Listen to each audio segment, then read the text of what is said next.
প্রিয় বন্ধুগণ, আমি চলে এসেছি এখন লবণের মাঠে। দেখেন লবণ তৈরির যে মাঠ, সেই মাঠে একেবারে নিয়ে পড়লাম যে আপনাদের লবণ তৈরির যে কারখানাটা সেটা দেখানোর জন্য। দেখতেই পাচ্ছেন যে লবণ একেবারে তৈরি হয়ে গেছে অলরেডি। আপনাদের দেখানোর চেষ্টা করছি হাতে নিয়ে। যে দেখতেই পাচ্ছেন যে লবণ একেবারে শক্ত হয়ে গেছে, একেবারে শক্ত হয়ে গেছে, দানাদার লবণ তৈরি হয়ে গেছে। আর লবণ তৈরির যে প্লেসগুলা, এই শুকনো পলিথিনের উপর লবণগুলো তৈরি করা হয়।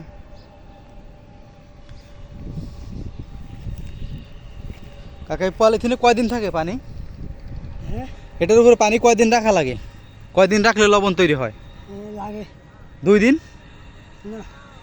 হ্যাঁ, হ্যাঁ, পৌরও ফুটবে, মানে 3 দিন লাগবে আর কি। 3 দিন পরে লবণ ফুটবে, একেবারে পানি শুকিয়ে যাবে না? ও, এই একটার মধ্যে কতখানি লবণ আসবে? এটার মধ্যে কয় কেজি লবণ আসবে? 10 কেজি? বেশ 20 কেজি 20 কেজি আসবে একটাই না? আর এগুলো তো আরো বেশি আসবে মনে হয়। আর এটা তো বড় আকারের পলিথিন দিয়ে করা, এটাই তো বেশি লবণ আসার কথা। হ্যাঁ, এটাই। হ্যাঁ, এটাই আসবে কমপক্ষে 20 কেজি, 30 কেজি আসবে না? 20 কেজি। এটা তো হয়ে গেছে না, আরো দেরি আছে? আর কয়দিন লাগবে এটা হইতে? একদিন না 2 দিন? আরো 2 দিন লাগবে। আর লবণের সিজন কোনটা যে একেবারে বেশি লবণ হয়, যেটা কোন সিজনে বেশি হয়? কোন মাসে বেশি হয়? না, কয় যে বাতি লবণ হয়, বাতি লবণ কোন সময় হবে? আর 2 মাস পরে না 1 মাস পরে? 1 মাস পরে, একেবারে বৈশাখ মাসে বাতি লবণ হবে না? ওটাই তো আপনারা খাবার জন্য নেন ঘরে। দানা শক্ত হয় না? সবাই তো বলে যে ওই লবণটা বাতি হয়। ওই লবণ নাকি ঘরে নেওয়া হয়, খাবার জন্য নেওয়া হয় না? ও, ঠিক আছে। এখানে আপনার কয়টা? এখানে আপনার অনেকগুলাই নাকি? এগুলা আপনার না আপনি অন্যের জমিতে কাজ করেন? জমিদারের না? আপনি শুধু কাজ করেন দিন মজুরি হিসাবে? ও, ভাগ হিসাবে? কত করে ভাগ? হ্যাঁ, ও, অর্ধেক জমিদারের অর্ধেক, আপনার অর্ধেক। আপনি শুধু এখানে একাই করেন না আর অন্য কেউ করে?